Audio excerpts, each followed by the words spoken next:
On Thanksgiving Day, my brother-in-law coldly said, "We're celebrating at my parents' house. Don't come."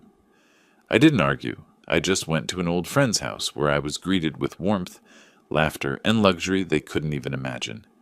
When I posted the photo, my phone exploded with calls, because my friend is not just a friend, but someone who will expose their greed forever. Before we continue, please subscribe to the channel and write in the comments what time it is where you are now. The groceries covered my kitchen counter like evidence of optimism. Cranberries, fresh herbs, the expensive butter my wife used to insist on for her famous rolls. I'd been cooking since yesterday morning, following recipes I'd watched her perfect over 30 years of marriage. Beulah didn't knock. She had a key, though she rarely used it. The lock clicked. The door swung open, and there she stood in her designer coat, the one I'd helped pay for last spring when she mentioned needing professional attire for her manager position. "Dad, you're here. Good." I wiped my hands on a towel, moving toward her for a hug. She sidestepped it, walking straight to the kitchen. Her eyes swept across the preparation without comment. "Of course I'm here. I've been cooking since yesterday. You're coming Thursday, right? With Leroy and the kids?" She set her purse on the counter, not meeting my gaze. "About that. We need to talk. Actually, first, I need a favor." The familiar tightness started in my chest. I recognized this tone, this posture. "The car broke down. The mechanic says it's $800 for the repair. We don't have it right now, and Leroy's commission check doesn't come until next week." "$800? What's wrong with the car?" "Something with the transmission. I don't understand all the technical stuff. Can you help?" My hand reached for my wallet before my brain caught up. Muscle memory from 3 years of this dance. "Of course. Family helps family." I counted out $800 bills. Her shoulders relaxed as I pressed them into her palm.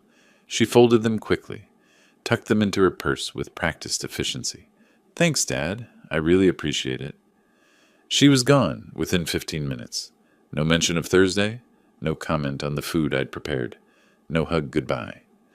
The next evening, I was setting the dining table when my phone rang. I'd extended the table to seat 6. Beulah, Leroy, their 2 kids, my neighbor's daughter who'd helped me with the shopping. I was placing the good silverware, the set my wife had inherited from her mother. "Merle, it's me. About Thursday." Leroy's voice carried that flat, administrative tone he used when delivering bad news to clients. I froze, fork suspended above a plate. "Yes, what time should I expect you?" "That's the thing.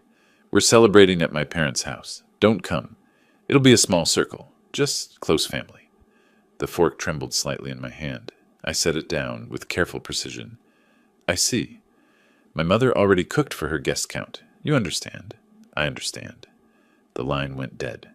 I stood there, phone still pressed to my ear, listening to silence. Through the kitchen doorway, I could see the cranberry sauce cooling on the counter. My wife's recipe, the one she'd taught Beulah when she was 12. I moved slowly, methodically, removed the extra plate settings one by one. Each piece of china returned to the cabinet was a small, deliberate act. Fork, knife, spoon, plate. My face remained expressionless in the darkening window's reflection. Later, I sat in my recliner, the leather worn smooth in places where my wife used to rest her head against my shoulder. The mantel across from me displayed family photos in chronological order. Beulah at graduation, Beulah's wedding, Beulah's kids at various ages. My late wife smiled from the center frame, frozen at 56, 3 years before the cancer took her. I pulled out my laptop, opened my banking app, started scrolling through transactions. The pattern emerged like a crime scene coming into focus under forensic light. March, 200, emergency medical bills. June, 2,800, roof repair. September, 3,500, Leroy's car accident deductible. November, 900, kids' dental work. 3 years of this, $47,000. Every request preceded by renewed contact. Every payment followed by weeks of silence. Close family, just close family. I said it aloud to the empty room, and the bitterness in my voice surprised me. My laugh came out sharp, unfamiliar. 3 years, $47,000. Every time she calls, I think this time will be different. This time she wants to see her father, not his wallet. I pulled up my call log, 5 incoming calls from Beulah this year. I checked my text messages. 3 texts. All requests or logistics, never conversation. I stood, walked to the hallway where more photos lined the wall, studied each one with the careful attention I used to give fire inspection reports. In this one, Beulah's birthday 3 years ago, her smile was radiant. That was right after I'd paid her car down payment.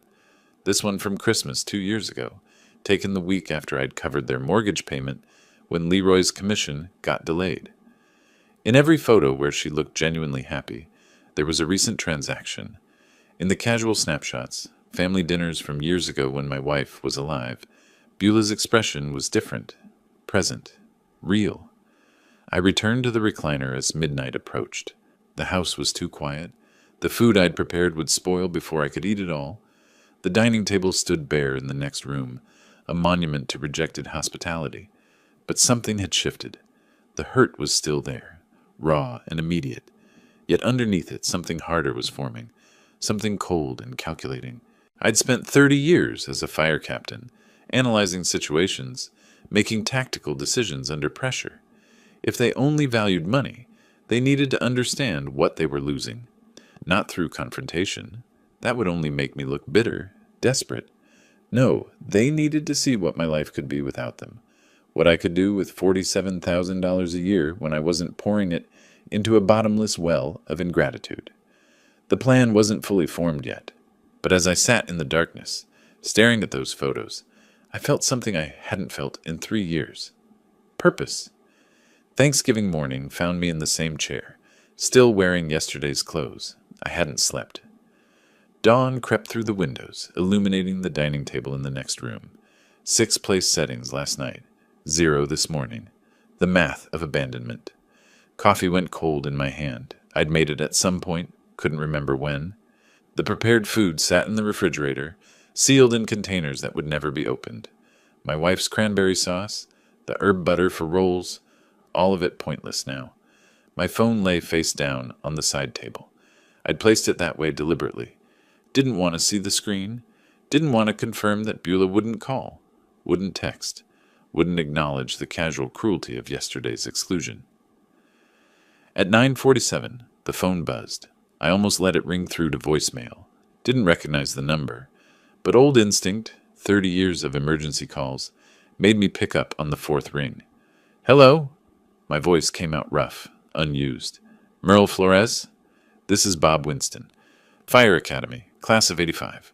Tell me you remember your old study partner. I sat forward, brain struggling to shift gears. Bob Winston. Ladder drills and midnight study sessions and the practical exam he'd failed twice before I showed him the weight distribution trick. Bob? Winston? The guy who couldn't pass the ladder drill to save his life? His laugh boomed through the speaker, genuine and warm. The same. Until you taught me the trick. I owe you a few meals for that. That was 40 years ago. Some debts don't expire. Listen, I heard through Mike Thompson you might be on your own today. That true? I hesitated. Mike Thompson had retired the same year I did, moved to Beaverton. We'd grabbed coffee twice in 3 years. Not close, but the firefighter network stayed connected in quiet ways. Plans changed, then changed them again. I'm hosting at my place in Lake Oswego. 15 people, too much food, and I could use another voice from the old days. My wife's family stories are killing me. Come keep me sane. Lake Oswego, the wealthy suburb 20 minutes west, where tech executives and old money built estates overlooking the water. I'd driven through it exactly twice in my life. I wouldn't want to impose. Merle, you saved my career. You can impose anytime. Come, please. Something in his voice, not pity, not obligation, genuine desire for company. The contrast with yesterday's phone call was so sharp it nearly hurt. What time? 2 o'clock. I'll text you the address. And Merle, it's good to hear your voice. After he hung up, I sat motionless for another minute. Then I stood. The act of rising from that chair felt significant, like choosing action over paralysis. The shower water ran hot against my shoulders. I stood straighter under the spray, felt muscles respond, shaved carefully, trimmed my beard with the precision I used to apply to inspection reports. In the mirror, I looked like myself again, not the hollowed-out version who'd spent the night in that chair. I chose a good shirt, dark blue, still crisp. Beulah had given it to me 2 Christmases ago, I realized as I buttoned it. The irony almost made me change. But no, I'd keep it on. Let it remind me of the pattern. Walking toward the door, I paused at the hallway photo wall. 23 pictures arranged chronologically. I examined each one systematically, the way I used to review incident reports for patterns. This one, Beulah's 33rd birthday, her smile bright, arms around me. That was the weekend after I'd covered her car down payment. $3,000. This one, Christmas 2 years ago. She's laughing, holding up a present. That was the week I'd paid their delayed mortgage. $2,800. This one, last summer's barbecue, one of the rare times they'd visited. Beulah looks happy. I checked my banking app. Yes, June 20th. Right after I'd transferred $1,900 for emergency dental work for the kids. My finger traced the timeline. Every genuine smile coincided with recent money. In the older photos from when my wife was alive, Beulah's expressions were different, present, engaged. Those were taken before she learned to see me as an ATM. I grabbed my keys, walked to my car, backed out of the driveway without looking toward the kitchen, toward all that wasted preparation. The drive to Lake Oswego took 30 minutes. I headed west on Highway 26, past the Sylvan exit where Beulah's neighborhood sprawled in cookie-cutter rows. Didn't even glance that direction. My hands gripped the steering wheel firmly, eyes forward. Traffic was light, most people already at their destinations, gathered around tables with family who actually wanted them there. Bob built 12 restaurants, I said aloud to the empty car. Mike Thompson had mentioned it in passing last year, talking about academy classmates who'd done well. Worth millions, Mike said, and he wants my company, not my cash. Wants stories, not bank transfers. The landscape changed as I drove. Portland's middle-class neighborhoods gave way to Lake Oswego's manicured estates. Houses set back from the road behind gates and landscaped grounds. Old growth trees and water views. The kind of wealth that didn't announce itself, just existed. She's going to see these photos, I continued, talking through the forming plan. She's going to ask questions. Where was I? Who was I with? Why didn't I invite her? My jaw tightened as the strategy crystallized. Not revenge through confrontation. Not cutting her off completely. That would make me look bitter, wounded. No, something subtler. Show her a life she's not part of. Show her what money can buy when it's not being drained away in $800 increments. Let her wonder. Let her calculate what she's missing. Let her see her father living well, comfortable, connected, enjoying the fruits of his retirement, without needing her at all. The GPS announced my exit. I turned onto a tree-lined street where houses sat on acre lots, each one a statement of arrived success. Bob's place would be impressive, I realized, and that was perfect, because Beulah was going to see the photos. She monitored my sparse social media. I'd noticed her likes, her occasional comments designed to maintain the illusion of connection. She was going to see me at this dinner, and she was going to realize exactly what she'd traded away. The GPS guided me through streets where homes sat behind gates and landscaped walls. Each turn revealed another statement of wealth, modern glass structures, renovated craftsman estates, properties that commanded views of the Willamette River Valley. This wasn't firefighter retirement money. This was success. Bob's address brought me to wrought iron gates with a security camera and intercom. I pressed the button, heard a crackle. "Merle! Finally!" Bob's voice boomed through the speaker. The gates swung inward. I drove through, parking between a Tesla and a Mercedes SUV. The house rose before me, 3 stories of contemporary architecture, floor-to-ceiling windows, a terrace overlooking the valley. I sat in my car for a moment, hands on the wheel, and took a breath. Bob opened the door before I reached it. He extended his hand formally, then pulled me into an embrace. I stiffened, unused to genuine affection after 3 years of transactional hellos. But his grip was firm, real. I found myself relaxing into it. Look at you. You haven't aged a day since the academy. You're lying, but I appreciate it. This place, Bob. The restaurant's paid off. Come in. Sarah's been cooking since yesterday. She's excited to meet the man who saved my career. I just taught you the ladder drill. You taught me not to quit. That's worth more than any drill. Sarah Winston appeared in the foyer, elegant in a simple dress, her smile warm without calculation. She took my hand in both of hers. Bob talks about you constantly. The friend who wouldn't let him fail. Welcome. The house opened around us. Hardwood floors, exposed beams, that massive window wall framing the valley view. 15 people moved through the space. Conversations flowing, wine glasses catching light, children's laughter from somewhere upstairs. This was what Thanksgiving was supposed to feel like. Dinner happened around a long table set with crystal and china. I found myself seated between a woman who ran a tech startup and a man who owned commercial properties. Real conversations emerged, not small talk, not polite noise. 30 years as a fire captain, the businessman said. What was the worst call you ever took? I paused, felt the old weight settle. The ones where we arrived too late. Those stay with you. His wife leaned forward. I can't imagine carrying that. How do you process it? You remember why you did it. The saves matter more than the losses. Eventually, Bob's voice carried down the table. Merle saved more than anyone in our district. 3 commendations. Tell them about the apartment complex fire in '98. I told the story. Bob interjected with details, laughing about how I'd taught him everything. The table listened, actually listened, engaged with the narrative, asked follow-up questions. Nobody checked their phones, nobody glanced at watches. After the meal, Bob led me to the terrace. The Portland skyline glittered miles away, lights spreading across the valley like scattered stars. The November air bit cold but clear. You need a picture, Sarah appeared with her phone. Get together. The city lights are perfect tonight. Merle, humor her. She documents everything. I'm not exactly photogenic these days. Nonsense. You look like a fire captain should. Tough and reliable. Get over here. Bob's arm settled around my shoulders. I stood straight, chin up. Sarah moved around us, finding angles. Perfect, she called. Bob spoke quietly, his voice meant only for me. Thank you for coming today. I meant it when I said I owe you. You don't owe me anything. I owe you everything. That ladder drill day, I was ready to quit.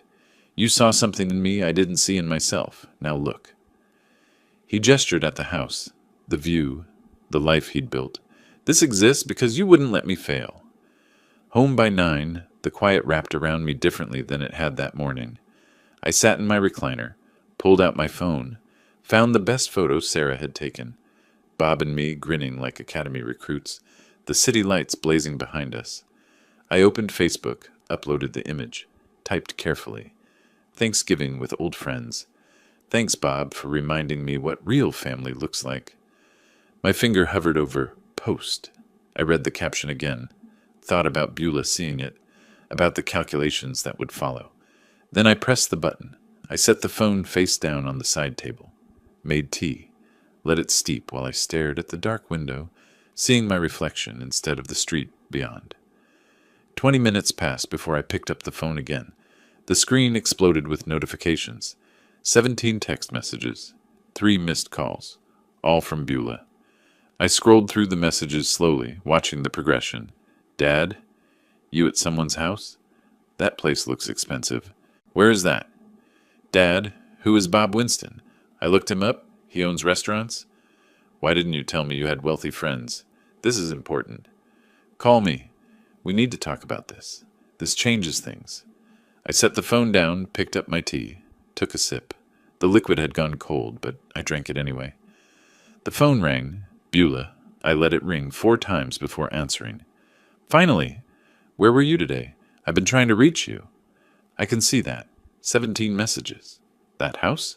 Whose house is that? It looks like a mansion. Bob Winston's, an old friend from the fire academy. I looked him up online. He owns 12 restaurants. Dad? Why didn't you tell me you knew people like this? You never asked about my friends. You ask about money. Silence stretched between us. I heard Leroy's voice in the background. Let me talk to him. This is important, Dad. These are connections. I'm going to bed, Beulah. It's been a long day. I hung up, turned off the phone completely. In the darkness, I smiled. I turned the phone back on the next morning. It took 3 minutes for the notifications to load. 23 new messages, 7 missed calls, 4 voicemails, all from Beulah and Leroy. I made coffee first. took my time with breakfast, then scrolled through the accumulation. Beulah's texts had evolved overnight. The early ones maintained a veneer of concern. "Dad, are you okay? Just want to make sure you're safe." By 2 a.m., the mask had slipped. "We should discuss your social circle. These connections could benefit the whole family." At 10:15, my phone rang. "Leroy." I answered on the fourth ring. "Merle, hey, it's me. Saw your post. Interesting place your friend has." "Yes." "So, Bob Winston. Beulah says he's in the restaurant business. Pretty successful, looks like. He works hard. Built everything himself." "That's impressive. You two close, like, do you see him often, or why does that matter, Leroy?" Pause. I could hear him recalculating. "Just wondering. You know, families should know about your social circle, especially when it includes people of significance." "Significance? Financial significance. I mean, 12 restaurants. That's serious wealth. Estate planning territory." There it was, not even subtle. I walked to my window, looked out at my modest street, while Leroy continued talking about family interests and keeping everyone in the loop. "I need to go, Leroy." "Wait, just when can we get together? Coffee? Lunch? We should catch up properly." "I'll let you know." I hung up before he could respond. The pattern continued. Friday, 4 calls, 11 texts. Saturday, 6 calls, 15 texts. Beulah's car in my driveway twice when I returned from errands. I didn't answer the door. Sunday morning brought a new approach. Beulah called at 9 a.m., her voice soft, calculated. "Dad, about Thanksgiving. I feel terrible about the misunderstanding." "What misunderstanding?" "We could have had you over. Leroy's mom had mentioned she might not have enough seating, but she managed. We just thought you'd feel uncomfortable with people you don't know. But I spent Thanksgiving with 15 people I barely knew. I felt wonderful." "That's different." "It is. They wanted me there. They valued my company, not my wallet." Sharp intake of breath. "That's not fair." "Fair? You needed $800 on Tuesday. By Wednesday, I wasn't close enough family for Thursday. Friday, I'm suddenly important again. What changed, Beulah?" "That's not... We care about you." "You care about Bob Winston's net worth? You Googled him before you called to see if I was okay?" "I was concerned." "You were calculating, like you always calculate. Every visit, every call, every text. You're counting what you can extract." Silence. Then her voice turned cold. "You're being cruel." "I'm being honest. For the first time in 3 years, I'm being honest." I ended the call, sat in my recliner, staring at the family photos on the mantel. Same photos I'd studied days ago, seeing the pattern emerge. Now I saw something else, a timeline of my own enabling, my own willingness to be used because I was terrified of losing the only family I had left. But I'd already lost them. That loss happened years ago when my wife died and the buffer between us dissolved. I'd just been too desperate to see it. Monday morning, I sat at my computer, opened a search window, typed, "Estate Planning Attorney, Portland." Reviews appeared. I read carefully, making notes on a legal pad. Patricia Morrison, 15 years experience, specializing in complex estates and will modifications. Her testimonials mentioned protecting assets and ensuring proper inheritance distribution. I dialed her office at 10 a.m. "Morrison Estate Law, how can I help you?" "I need to schedule a consultation regarding estate planning and will modification." "Of course. May I ask what prompted this decision?" "I need to ensure my assets go where they're appreciated." Brief pause. The receptionist's voice warmed with understanding. "I see.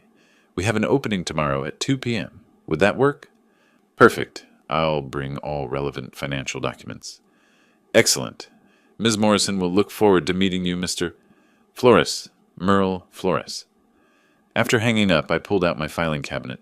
Bank statements, investment portfolios, property deeds, insurance policies. Everything organized meticulously. The fire captain in me never left. I spread the documents across my dining table, reviewing the numbers. Retirement pension, $4,200 monthly. Social Security, $2,100 monthly. Investment accounts, $340,000. Home value, $425,000. Paid off. Life insurance, $500,000. Total estate value, approximately $1,265 million. More than enough to matter. more than enough to make them desperate. I gathered the documents into a folder, set it by the door for tomorrow's appointment. My phone buzzed. Another text from Beulah. Dad, please. Can we talk? Really talk? I typed back. I have an appointment tomorrow. We can talk after that. Her response came immediately. Appointment? For what? Are you okay? Is it medical? I smiled, turned off my phone, and went to make dinner. Let her wonder. Let her calculate. Let her spend the night imagining worst-case scenarios about my health, my estate, her access to both. Tomorrow, I'd start building walls she couldn't climb.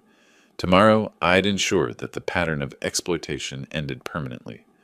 Tomorrow, Patricia Morrison would help me guarantee that my assets went somewhere they'd create value, not feed vampires. The text arrived Tuesday morning. Dad, can we please talk? In person, just coffee? I waited 3 hours before responding. Let her wonder. Let her calculate.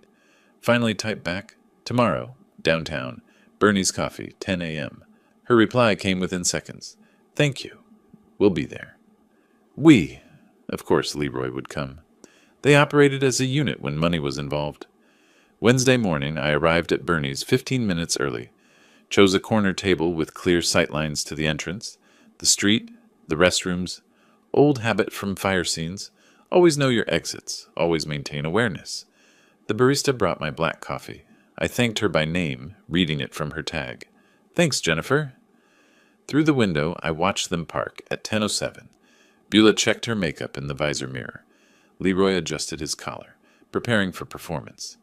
When they entered, Beulah's smile stretched too wide. Leroy's handshake gripped too firmly. Dad, you look good. Are you sleeping okay? Eating well? Same as always. They settled across from me. Leroy flagged Jennifer for their orders. Complicated drinks with multiple modifications. I waited, sipping my plain coffee. That was quite a Thanksgiving you had, Leroy started. Looked like a nice gathering. It was. We felt awful about the confusion with our plans. Beulah leaned forward, voice dripping manufactured concern. If we'd known you had alternatives. You didn't ask if I had alternatives. She blinked, reset. Well, anyway, we're glad you weren't alone. This Bob Winston, you've known him a long time? There it was, 5 minutes from sitting down to the real agenda. Since 1985. Fire Academy. We were study partners, then worked in adjacent districts for years. And he went into restaurants? Leroy's tone suggested this was fascinating, not transparent fishing. That's an interesting pivot from firefighting. He always wanted to build something of his own. After retirement, he took the risk. Started with one small place in Beaverton, grew from there. Now he has 12 across Oregon.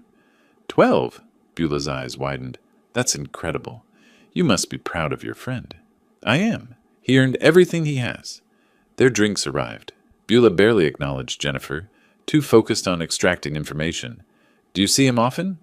Leroy stirred his latte slowly. Like, is this a regular thing, or was Thanksgiving special? We lost touch for a few years. He reached out when he heard I might be alone for the holiday. How did he hear that? Beulah's question came quick, sharp. Firefighter network. We stay connected. People check on each other. That's so sweet, her voice saccharine. You never mentioned you had such successful friends, Dad. You never asked about my friends. You ask about money. There's a difference. Silence dropped like a curtain. Beulah's fingers tightened around her cup. Leroy's jaw worked. Come on, Merle. Leroy attempted humor, his salesman's recovery. You can't blame us for being curious about the mansion photos. Curious about what exactly? The house? The success? Or what it might mean for you? Dad, that's not fair. Bob Winston values me because I taught him not to quit. Because we saved lives together. Because we're friends. I leaned forward slightly. Not because of what I can give him. Maybe you should think about what you value. Beulah's face flushed. Leroy's forced smile evaporated. I stood.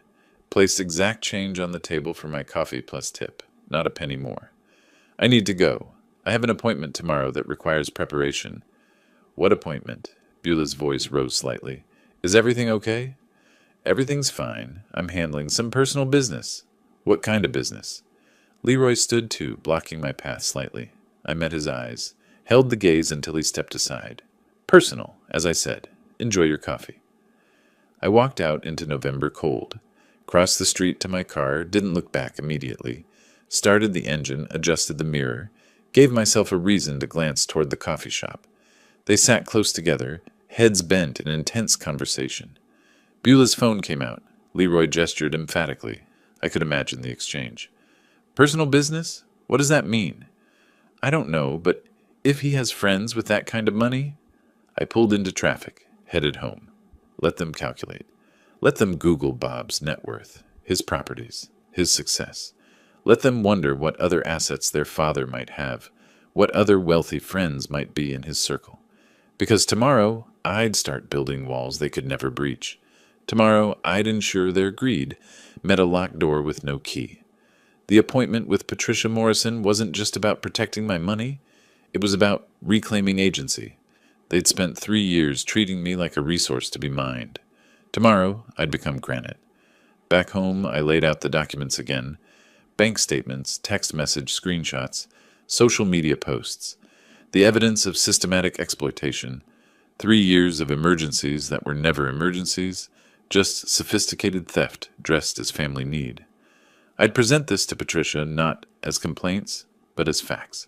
Not as emotions, but as data. Tomorrow would be the first concrete step in ensuring my legacy went somewhere it mattered. Somewhere it would create value, not enable vampires. Patricia Morrison's office occupied the 12th floor of a downtown Portland building with views of the Willamette River. I arrived 20 minutes early, manila folder squared on my lap, waiting room chair positioned where I could see both the elevator and the office entrance. Other clients came and went. A young couple, relieved expressions. An older woman, tissue crumpled in her hand. At 1:53, the receptionist called my name. "Mr. Flores, Ms. Morrison will see you now."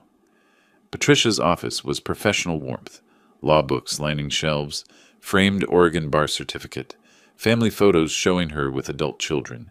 Genuine smiles in those pictures. Arms around each other, the kind of family that functioned. She stood, extended her hand. Firm grip, direct eye contact. "Mr. Flores, thank you for coming in. Please sit. Your initial call mentioned estate planning and will modification. What's prompted this decision?" I set the folder on her desk, but didn't open it yet. I need to ensure my assets go to people and organizations that value what I've built. I see. Has something specific happened? I've had a revelation about who values me versus who values my wallet. She nodded slowly, settling into her chair. That's more common than you might think. Tell me more. I opened the folder. 3 years of bank statements, highlighted entries, text message screenshots, social media posts, organized chronologically, cross-referenced, a fire captain's attention to evidence. Over 3 years, I've given my daughter $47,000. Each time she claimed an emergency. Each time, the money went somewhere else. Patricia pulled the documents closer, began reviewing. Her pen moved across the pages, occasionally pausing at specific entries. These text messages show her requests. Did you verify the stated purposes? At first, yes. She was my daughter. I trusted her. Then I noticed the pattern. Urgent call, money transferred, silence for months, until the next emergency. She looked up from a social media screenshot. And these posts show a vacation in March 2023? 2 weeks after claiming $8,000 in medical bills. I kept my voice level. I'm not a fool, Ms. Morrison. I'm just done being treated like one. Walk me through a few of these. Let's start with the largest single amount. August 2023. She said their roof was failing. Water damage imminent. Contractor needed deposit immediately. $8,600. I wired it that afternoon. And the actual use? Her husband posted photos of their new 75-inch television and sound system. Gaming setup. No mention of roof repairs. I pulled out another document. Their roof is fine. I drove by to verify. Patricia's pen paused. You verified this? I'm methodical. Comes from 3 decades of investigating fire scenes. You learn to check evidence, not accept stories. She continued reading, occasionally asking questions. When did contact typically occur? Did she ever repay amounts? What was our relationship like before these requests began? I answered each question directly. The pattern was clear. Contact correlated 100% with financial requests, never with relationship maintenance. Finally, Patricia set down her pen. Oregon law gives you full discretion over your estate. You can structure this several ways. You could disinherit her completely. No, the word came firm. She's still my daughter. I won't cut her off entirely. Then we limit her access. A testamentary trust. She receives benefits only after your death. Controlled distribution. No lump sum. Prevents spending it all immediately. And the majority of the estate? You mentioned charities, animal shelter, firefighter foundation. These are deductible and meaningful. We can structure 70% charitable, 30% to her. I considered this. 70% to organizations that saved lives, helped communities, made actual differences. 30% to Beulah, enough to show I didn't hate her, not enough to reward her behavior. Can she contest this? She can try. But with your mental competency clear and documented rationale, it's unlikely to succeed, especially with this pattern of financial exploitation you've documented. What else should I consider? Living trust for current assets. Protects them while you're alive. You maintain control, but they're shielded from claims or manipulation. If she tries to pressure you for money, the trust makes it impossible. How long does this take? This will cost $3,500. That includes the new will, living trust, and all necessary Oregon state filings. Documents ready in 1 week. I pulled out my checkbook, wrote $3,500 without hesitation, tore the check cleanly along the perforation. When can I sign? I'll have everything prepared by December 5th. You'll need 2 witnesses who aren't beneficiaries. I'll bring my friend Bob and his wife. Perfect. She took the check, made a note. Once signed and notarized, this becomes your governing estate document. Your daughter won't know unless you tell her. Oh, I'll tell her.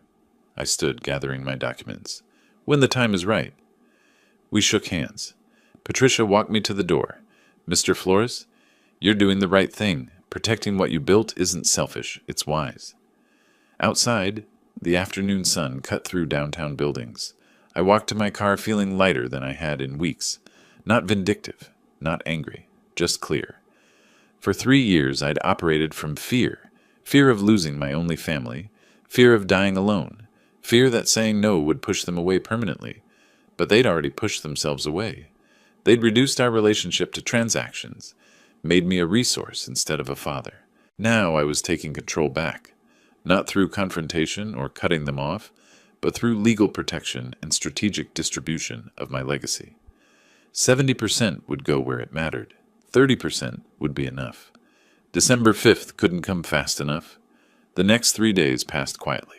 I reviewed Patricia's preliminary documents, made notes for the December 5th signing, tried not to think about Beulah's escalating calls. 6 in 2 days, each voicemail more urgent than the last. December 2nd, late morning, I was reading when I heard a car in my driveway, through the window, Beulah's SUV. Before I could react, my front door burst open. "Grandpa!" Lucas and Emma ran in, their voices bright with genuine excitement. I barely had time to close the folder of legal documents before Emma launched herself into my arms. Behind them, Beulah and Leroy entered more slowly, watching. "We missed you. Mom said we could finally visit." I held Emma close, looked at Lucas, taller than I remembered. "I missed you both so much. Let me look at you. You've grown." "I'm in 1st grade now." Emma squirmed with pride. "I can read chapter books." "Chapter books? You'll have to read me one."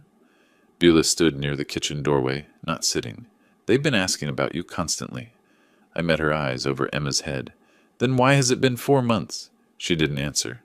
Leroy moved to the window, hands in pockets, surveying my living room like an appraiser. For 10 minutes, I forgot everything else. Lucas showed me his school project, a diorama of the solar system carefully constructed. Emma insisted her stuffed rabbit needed my special hug. These moments were pure, uncomplicated. Their love was real. But Beulah and Leroy remained standing, not settling in, not relaxed, waiting. Leroy started casually, voice too smooth. "We've been looking at houses in West Lynn. Great schools, safe neighborhood. Found one we love." I continued helping Lucas adjust a planet that had come loose. "Sounds like you've made a decision." "Almost. Just need to finalize financing. You know how banks are? They want 20% down these days. On a $300,000 house, that's $60,000. My hand stilled on the diorama. That's a significant amount. But worth it for the children's future, don't you think? Beulah's voice had that familiar sweetness, the tone she used when asking for money. Lucas looked up at me, confused by the sudden tension. I kept my face calm for him. West Lynn has the top-rated elementary school in the county. Leroy warmed to his pitch. Lucas would have access to advanced programs. And Emma could walk to school, Beulah added. It's 3 blocks from the house we found. I stood, putting distance between myself and the children. This isn't an emergency. This is a lifestyle upgrade. The kids need space to grow. Our current house is too small. Your current house has 3 bedrooms. It's adequate. Dad, don't you want your grandchildren in a good neighborhood? With good schools? Beulah's voice rose slightly. Dad, we're family. We know you have savings. You've helped us before. I'm not a bank. Emma looked between us, her smile fading. Lucas clutched his diorama protectively. Leroy's casual facade cracked. You're being selfish, Merle. Your friend has millions, and you have enough saved. We know you do. Family helps family. Family. The word came out sharp. Where was my family on Thanksgiving? I sat alone in this house while you celebrated elsewhere. We explained that.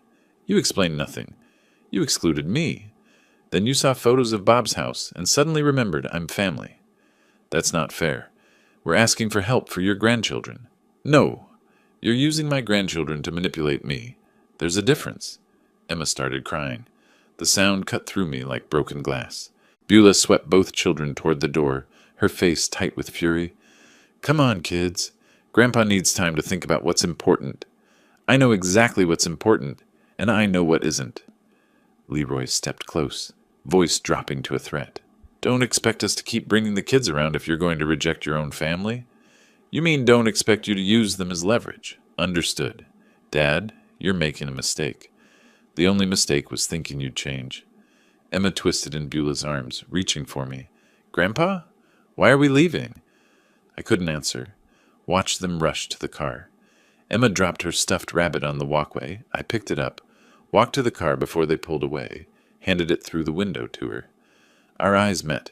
She didn't understand. How could she? They drove away. I stood in my driveway, watching until the SUV disappeared around the corner. Inside, the house felt emptier than before. Lucas's diorama sat on my coffee table, one planet still loose. I fixed it carefully, then set the whole thing by the door. Maybe I could return it, maybe not. The rabbit Emma dropped had left a small impression in the carpet where it landed. I stared at that mark for longer than made sense. $60,000, 6 times their largest previous request, and framed as being for the children they'd kept from me for 4 months until they needed something. I picked up my phone, called Patricia's office, left a message. Confirming December 5th appointment. No changes to the plan. Proceed as discussed. Then I sat in my recliner and let myself feel the cost of choosing dignity over manipulation. It was steep, but I'd pay it. That night, I barely slept. Emma's confused face haunted every time I closed my eyes. By dawn, I was sitting at my kitchen table, coffee growing cold in my cup. Emma's stuffed rabbit sat on the chair beside me. I'd taken it from the car before they left, kept it, maybe as evidence of what they'd done, maybe just because it felt like holding on to something. At 9, I called Bob. Didn't plan what to say, just needed to talk. Merle, everything all right? You sound rough. Had a situation yesterday. Need to get out of my head. Want to talk about it? Not yet. Need to do something useful first. Pause then. Portland Animal Haven. I volunteer there sometimes. Physical work, good people, animals don't care about your problems. His voice warmed. I'll call ahead. Ask for Vivian Clark, best person there. By 10:30, I was parking at Portland Animal Haven on SE Division Street. The building was modest, worn but clean. Dogs barked from somewhere inside. The smell hit as I entered. Animals, cleaning products, kibble. Reminded me of the firehouse somehow. Organized chaos with purpose. The coordinator greeted me warmly. Bob called. Welcome. Let me find Vivian. She led me through kennels to a quiet corner where a woman sat on the floor with an elderly Labrador. Silver hair pulled back, practical clothes, hands gentle on the dog's graying muzzle. Vivian, this is Merle, Bob's friend. The woman looked up, Warm eyes, laugh lines. "You're Merle? Bob called about you. Welcome." She stood smoothly. "Ever worked with dogs before?" "Not formally. Always wanted one, but fire department schedule made it difficult." "You were a firefighter?" She studied me with open interest, not calculation. "Then you know about staying calm in chaos. Perfect temperament for this work. This is Duke. He's 14 and nervous around men. Let's see if we can change his mind." I crouched, slowly. Duke watched me, uncertain. "Hey there, old man. I know how it feels when people give up on you." Vivian's glance sharpened. "Yes, I imagine you do." We worked for 3 hours. The tasks were simple. Feeding, cleaning, walking dogs who pulled too hard or hardly pulled at all. Vivian moved with practiced efficiency, explaining each animal's story without sentiment. Duke's been here 3 months. Owner went into assisted living. Family didn't want an old dog. People treat them like they're disposable once they're no longer convenient. Not just dogs, unfortunately. She looked at me sideways. I've learned that older beings, people or animals, get discarded when they're seen as burdens instead of beings with value. Sounds like you've had some experience with that. Enough to recognize it in others. We developed an easy rhythm. She demonstrated proper leash handling for an anxious terrier. I followed her lead, movements careful. When the dog relaxed, she smiled. Approval without words. During a break, we sat on a bench outside. She offered me half her sandwich. I accepted. We ate in companionable silence, watching a volunteer play with puppies in the yard. She didn't fill the quiet with chatter. After 15 minutes, she asked softly, "You okay?" "I don't mean generally. I mean today." The directness caught me off guard. "Family issues." She nodded once. "Coffee after our shift? Sometimes talking helps." The coffee shop was 2 blocks away. Same one where I'd met Beulah, but this felt entirely different. No calculation, no performance. "So," Vivian stirred her coffee. "Family issues. Want to be more specific, or should we talk about the weather?" I laughed despite myself. Direct. I appreciate that. Life's short, particularly at our age. My hands wrapped around the mug, easier to look at coffee than her face. My daughter and son-in-law see me as a funding source. Yesterday they brought my grandchildren, first time in months, to leverage me into giving them $60,000. Ouch! Did you give it to them? No, I refused, and they left angry, taking the kids. Good. I looked up. Good? You're not wrong to want respect. Money doesn't make you valuable. She leaned forward slightly. Your time, your care, your presence, that's what matters. If they can't see that, the problem isn't you. Something loosened in my chest. You're easy to talk to. Thanks for listening. I lost my husband 5 years ago. Spent 2 years after that being carefully managed by my kids, always checking if I was okay, really checking if I needed help managing money. She smiled without bitterness. Eventually told them to back off. It's lonely but honest. So you understand. I do. Here's what I learned. The right people don't need leverage to stay in your life. They just stay. Are you staying? Her smile widened. Same time next week? We'll see how Duke responds to you. We talked another hour, about nothing heavy. Books, Portland neighborhoods, the best coffee shops. Easy conversation between 2 people with no agenda beyond connection. When we parted ways, she squeezed my hand briefly. Thanks for today. Duke liked you. Driving home, I realized I was smiling. First genuine smile since Thanksgiving. My phone buzzed at a red light. Beulah. Dad, please call. We need to talk about yesterday. I deleted the message without responding. December 5th was 2 days away. The will signing would happen with or without their approval. Bob and Sarah would witness it. Patricia would notarize it. My legacy would be protected. And maybe, just maybe, there was space in my life for someone who valued me for who I was, not what I could provide. December 5th arrived clear and cold. I drove to Patricia Morrison's office at noon, the manila folder with my signed engagement letter on the passenger seat. Bob and Sarah were meeting me there, witnesses to this moment, supporters of this decision. Patricia's conference room overlooked the Willamette River. Winter sun slanted through windows, catching the polished table where the documents waited. New will, living trust. Everything organized in neat stacks. Bob and Sarah arrived minutes after me. Sarah hugged me quickly. Ready for this? More than ready. Patricia entered with her notary, spread the documents before me. Mr. Flores, do you understand that this will supersede all previous testamentary documents? I understand completely. And you're making these decisions of your own free will without coercion? This is the first truly free decision I've made regarding my estate in years. She walked me through each section: the charitable designations, Portland Animal Haven, Oregon Firefighters Burn Institute, 70% of everything, the testamentary trust for Beulah, 30%, controlled distribution, no lump sum, the living trust protecting current assets from manipulation or pressure. I signed each page deliberately, my initials where required. The pen felt good in my hand, solid, purposeful. Each signature was an act of reclamation. The notary stamped each document. The sound satisfied something deep in me. Final, binding, protected. Patricia shook my hand. Your estate is now protected according to your wishes. Bob clasped my shoulder. Proud of you, brother. I'm learning from the best. We stopped for coffee afterward, the three of us. Bob raised his cup. To protecting what matters. I touched my cup to his, then Sarah's. Simple gesture. Profound meaning.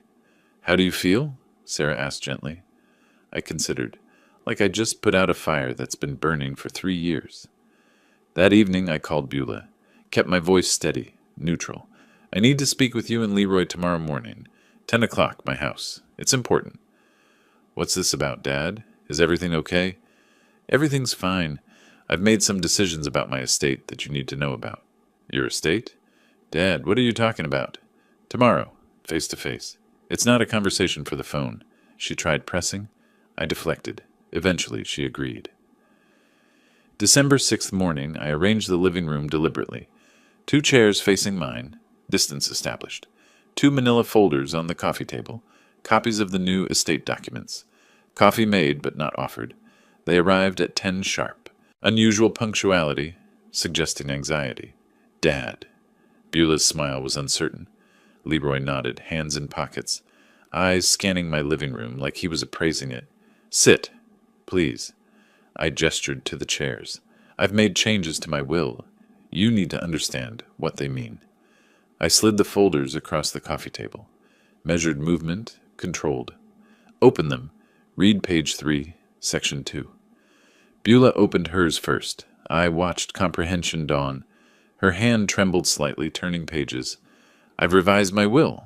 The majority of my assets, 70%, will go to charitable organizations upon my death. What? She looked up, eyes wide. Dad, you can't be serious. The remaining 30% is designated for you, Beulah, but you'll receive it only after my death, through a controlled trust. No advances, no loans, no early access. Leroy's face darkened. Merle, this is ridiculous. We're your family. Exactly. You're my family. Yet for 3 years you've treated me like a bank. $47,000 in emergencies that were actually lifestyle upgrades. Dad, this isn't fair. That money should stay in the family. Fair? The word came out sharp. You excluded me from Thanksgiving dinner. Then you saw Bob's house and suddenly I was family again. That's not family. That's calculation. We explained that. You explained nothing. You lied. Bob reminded me what real relationships look like. They're not built on transactions. Leroy leaned forward. Your rich friend's been filling your head with ideas. Bob values me for who I am. Can you say the same? Silence. Heavy. Damning. Leroy stood abruptly. Fine. Don't expect to see your grandchildren again. Ever. Something settled in me. Final. Clear. I'll see them when they're old enough to understand manipulation and choose for themselves. Until then, they're safer not learning your values. Beulah's voice rose. Dad, you're making a terrible mistake. No, the mistake was enabling your behavior for 3 years. I'm correcting it now. I stood, facing them both. Live your lives. Build your marriage on something other than my money. Or don't. That's your choice. You'll regret this. Leroy's voice dropped to a threat. The only thing I regret is not doing it sooner. They left the folders on the coffee table. Too angry to take them. The door slammed behind them. I didn't move immediately. Listened to their car start, drive away. Watched through the window as the street returned to quiet. Picked up the folders they'd abandoned. filed them carefully in my desk drawer. Done. Not triumph, not victory, just peace. December 8th, I arrived at Portland Animal Haven carrying 2 coffees. Learned Vivian's order. Oat milk latte, no sugar. She was already there, working with Duke. The old lab's tail wagged when he saw me now. You brought coffee. She accepted the cup. Genuine smile. I could get used to this. Consider it payment for putting up with a grumpy retired firefighter. You're not grumpy. Thoughtful, maybe. Quiet, but not grumpy. Give it time. I intend to. We worked side by side for 3 hours. I'd learned which tasks suited me. Lifting feed bags, repairing kennel latches. The physical work my body remembered from firefighting years. Vivian managed the emotional labor, coaxing anxious dogs toward trust. During a break, sitting on the bench outside, she asked carefully, "How did your serious family conversation go?" I showed them the new will, told them most of my estate goes to charity. They weren't pleased. I imagine not. How do you feel about it? Lighter, like I've been carrying weight I didn't realize was there. Good weight to shed. The best part? I don't feel guilty. For the first time, I don't feel guilty for protecting myself. She nodded slowly, understanding in her eyes. Walking to our cars after our shift, I stopped. Turned to face her fully, hands in pockets. Nervous habit I thought I'd outgrown. Vivian, I'd like to see you outside the shelter, properly. Dinner, conversation, seeing where this leads, if you're interested. She studied my face, seeing past the words to the vulnerability beneath. I was wondering when you'd ask. I'm out of practice. Might be rusty at this. That makes 2 of us. How about Friday? There's an Italian place on Hawthorne I've been wanting to try. Italian on Hawthorne, Friday at 7? It's a date. December 10th, I retrieved my mail. Among bills and advertisements, a handwritten envelope. Beulah's familiar script. I made coffee before opening it. Needed fortification. The letter was different. No manipulation, no requests. Just raw honesty that made my throat tight. Dad, I've had time to think about everything you said. You were right. I let Leroy convince me you owed us. That family meant automatic access to your money. I forgot you were my father, not my funding source. I'm sorry. No conditions. Just sorry. If you're willing, I'd like to try rebuilding our relationship without money between us. I understand if you're not ready. I'll wait. Love, Beulah. I read it twice, then picked up my phone. I got your letter?